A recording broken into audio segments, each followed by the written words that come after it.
Okay, good day Kabalen. So it's a busy road here in San Simon.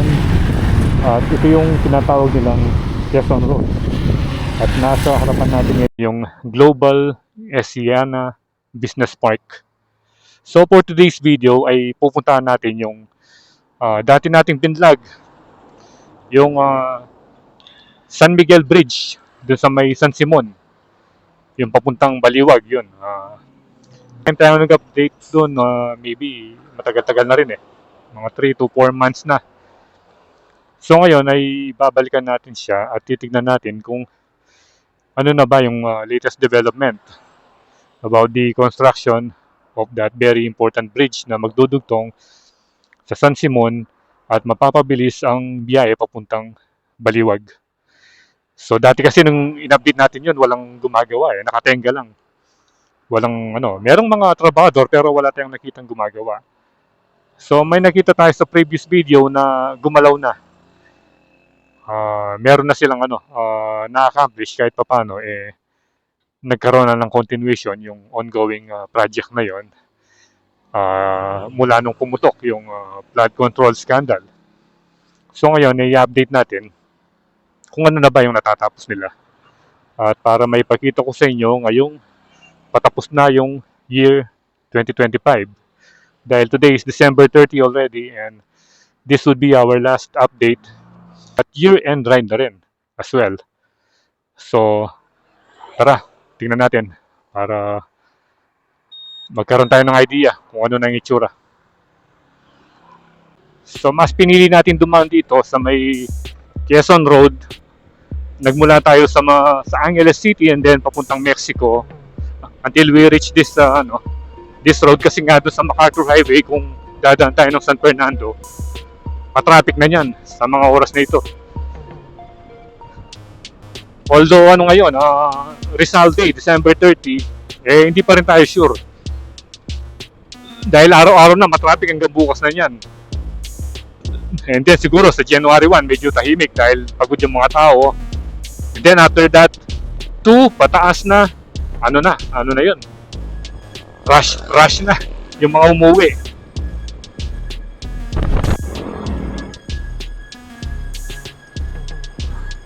So yan yung mga factoring nakikita natin kapag nandun tayo sa may NLEX. Yan factory ng bakal yata ito Doon sa dinaanan natin, maraming mga warehouse doon. Yung yung Global Plaza. So I hope yung dadaanan natin wala nang baha. Dahil medyo matagal-tagal na rin umaaraw ilang buwan na rin since yung last na bagyong dumating. Ayan pa yung mga factory. Mahal ng gas dito 57. Kaya pala sinarado na. Bali papasok tayo dito dun sa kantong papuntang Barangay Santa Monica.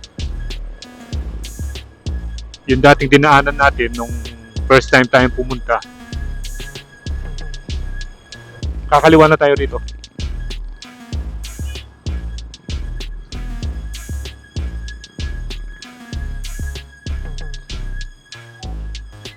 Oops. Ayan.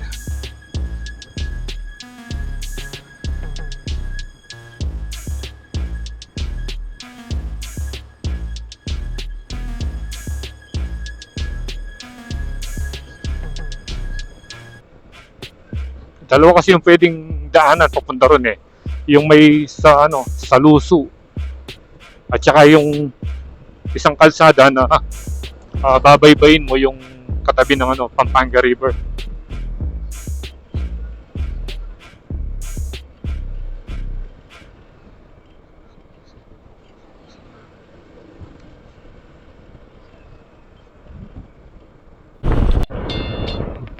Meron din malaking factory rito Nakalimutan ko lang yung pangalan. Ito siya. Ayan Philippine First Integrated Aluminum Recycling, Processing and Manufacturing industrial. Ayan, factory pala ng aluminum to. Tsaka mga mga salamin.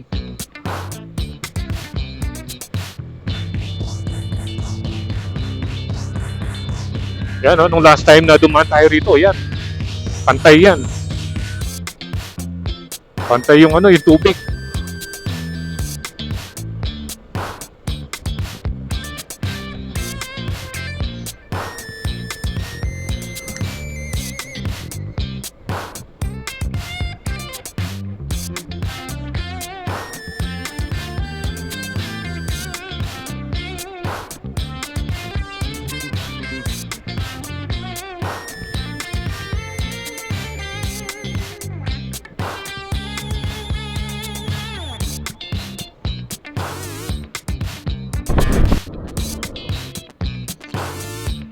Yan nun, daming kangkong.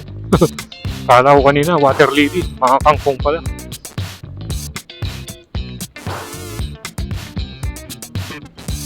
Ito yung mga DIY na flood control. Ayan, mga kawayan.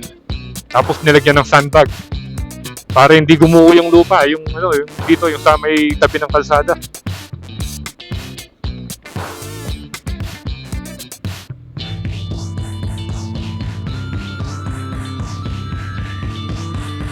Medyo na kasi ito yung low level na yung rito, yung lugar dito sa may San Simon.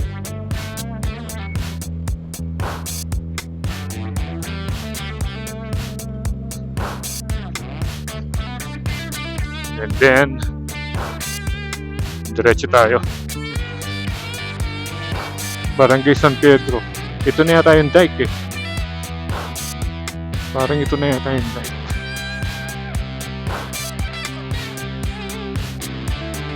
Kaya tayo papunta itang kay boss. Papunta kitang Gagawang Tete, San Miguel. Okay ni. Pero kini ala kini. Ala kini. Diretso kay diretso kay Kailin. Okay. Sige sir, salamat po.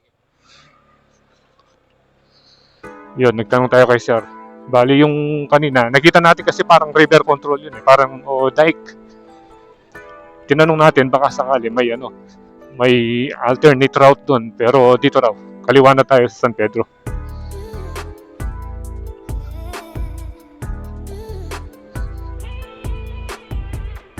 Medyo nalimbutan din natin yung ruta kasi umulan ng malakas nun eh. Oo, tama, dito. Kakaliwa na tayo rito. Pero nung pauwi, I think dito tayo dumaan. Dito. Ayan.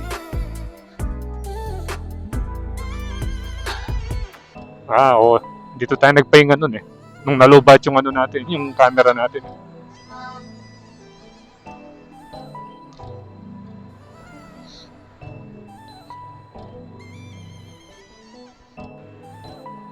Okay, so medyo nare-recall na natin yung kalsada rito. Ayan San Juan, San Simon, Pampanga.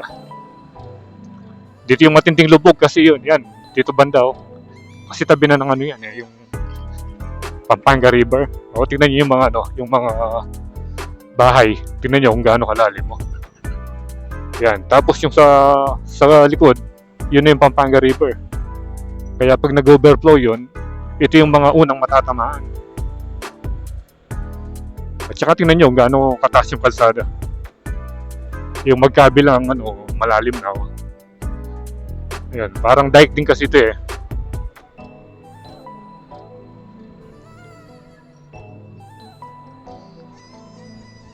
Pero nung dumaan tayo noon, kahit na umuulan, dahil araw ng linggo yata yon, maraming nagtitinda.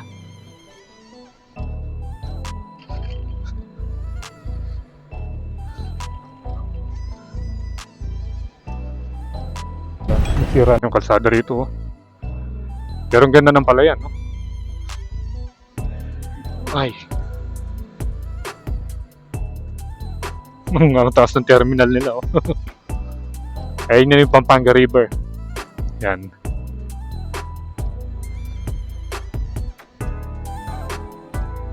Ewan ko lang kung ano yung pangalan ng dike na to.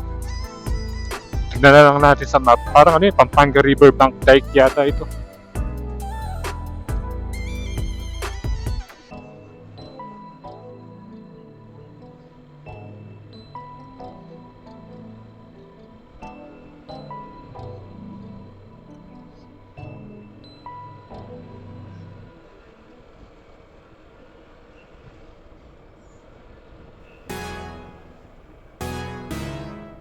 Malapit na tayo sa plaza.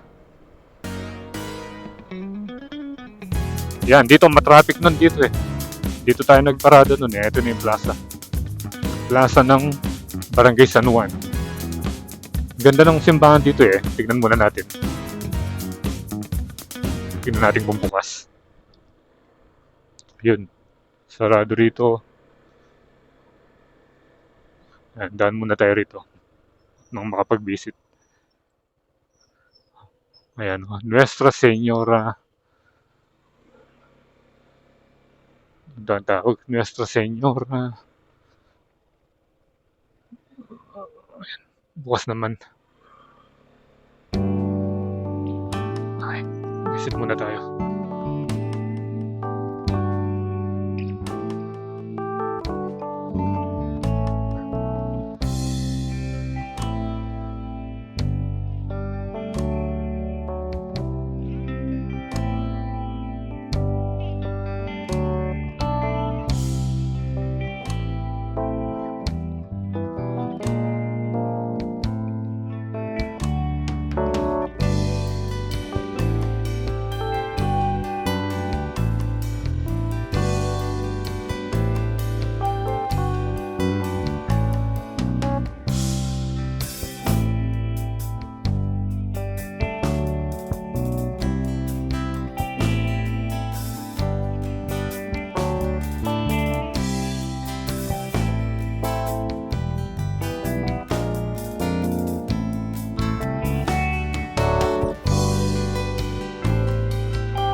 Okay, so nakapag-visit na tayo dito sa may church ng San Simon.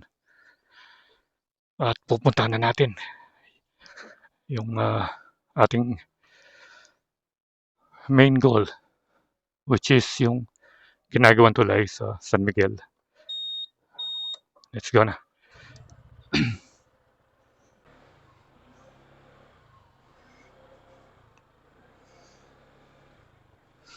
Ayan o. NSDP.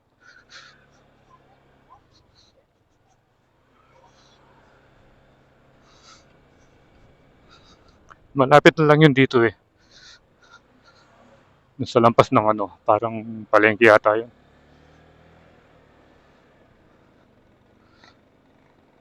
Thank you. Come again.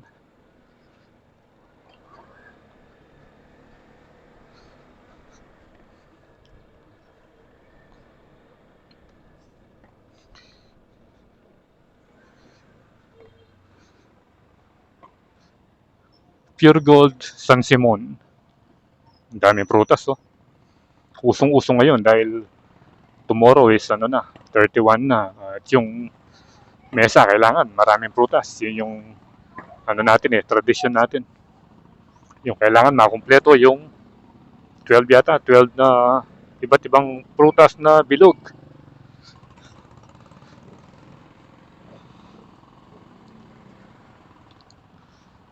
Anong barangay na ba to?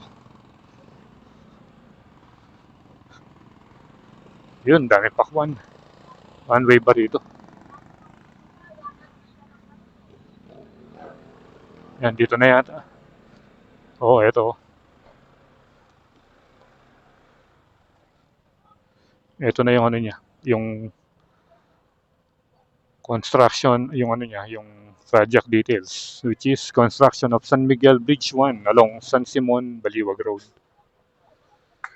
So, nagkukos pala ito ng 316 million. 476,637.49 pesos. Lapitan natin. Para mabasa natin ng may So, nag-start ito ng ang tagal na pala. July 25, 2022. Yung target of completion, August 15, 2025. Duration ng 730 calendar days. Pero natigil at hindi na ginawa. Tingnan natin ngayon para makuha natin drone shot at kung na yung na-accomplish. So, let's go. Kasi nung last time pumunta tayo rito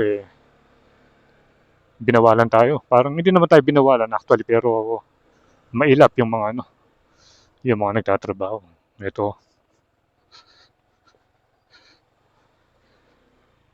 ngayon parang wala munang workers dahil dahil nagano ngayon ano bang tawag doon? Holiday na eh.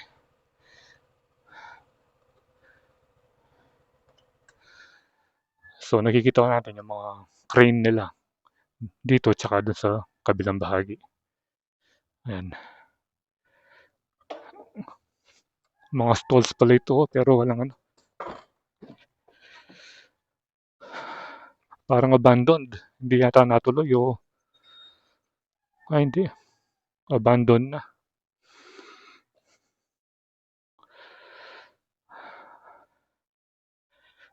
So tahimik ngayon dahil December 30. Bukas 31 na. And then New Year. So before New Year, may update natin ito kung ano na ba yung natatapos. So tara, mag-draw na tayo.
Okay, so nakita na natin at nakapag-draw na tayo yung aerial view itong ginagawang San Miguel to Baliwag bypass at meron nang na-accomplish, meron nang nakapatong dun sa mga poste.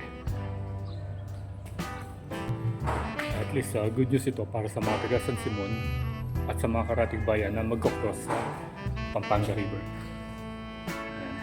So ito yung pinakabagong update bago matapos ngayong taon itong San Miguel to Baliwag Bypass Road dito sa May San Simon. So once again, thank you sa panonood at stay tuned para sa ating susunod na update. So ride safe always, Kabalen. See you when I see you, and Kuya Landas is signing out.